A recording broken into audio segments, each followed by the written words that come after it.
অভাব না থাকলে কেউ কাঁদে না।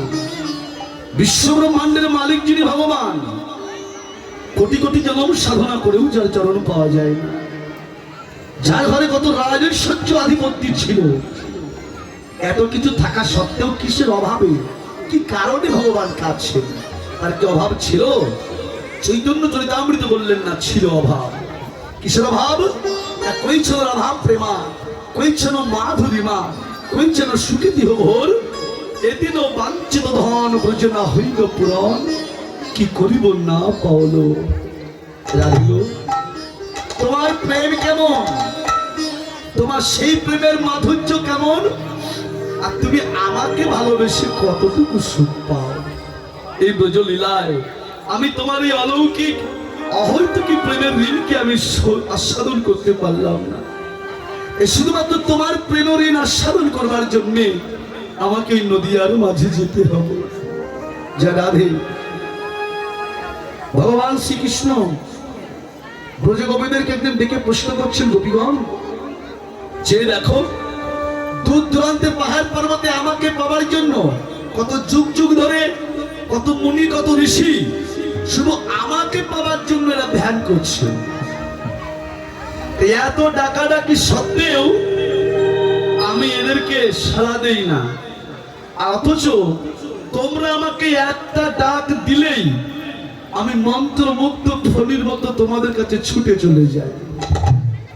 তোমরা আমাকে কি দিয়ে ডাকো, কিসের জন্য আমাকে ডাকো, সেই বস্তুটা সন্ধান একটু আমাকে দাও। গোপীগণ বলছেন, ভগবান তুমি যে প্রশ্ন করলে ভক্ত তোমায় কি দিয়ে ডাকে, হয় না ভক্ত ভগবানকে কি দিয়ে ডাকে, আপনারা কি দিয়ে ডাকেন? হরি বল, হরে কৃষ্ণ, নয়নের জল।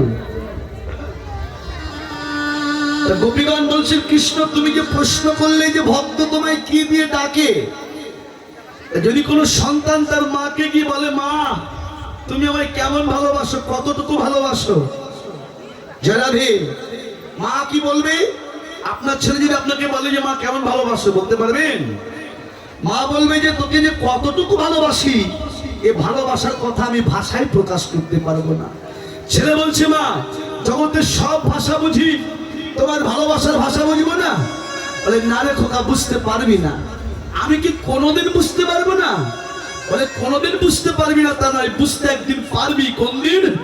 না যেদিন তুই নিজের সন্তানের পিতা হবি, সেই দিন ছাড়া মা বাবার ভালোবাসা বুঝতে পারবি না। জয় রাধে, হরে কৃষ্ণ। বিরাট পাঁচতলা বাড়ি, বাড়ির পর এক বাবু বসে আছে, এক ভিখারি গিয়েছে ভিক্ষা করবার জন্য। ভিখারি কি বলছে, কি রে, হ্যাঁ হরে কৃষ্ণ, বাবু ভিক্ষা হবে?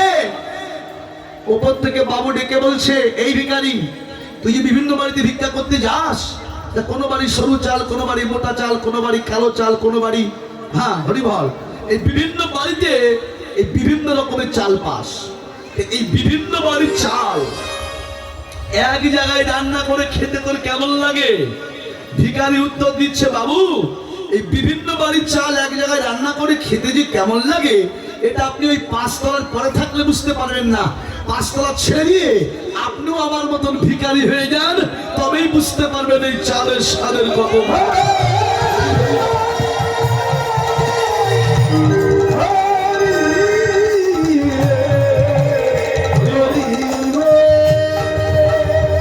হরে কৃষ্ণ, রাধে রাধে, জয় রাধে। ও মায়েরা, ভগবান তুমি যে বললে যে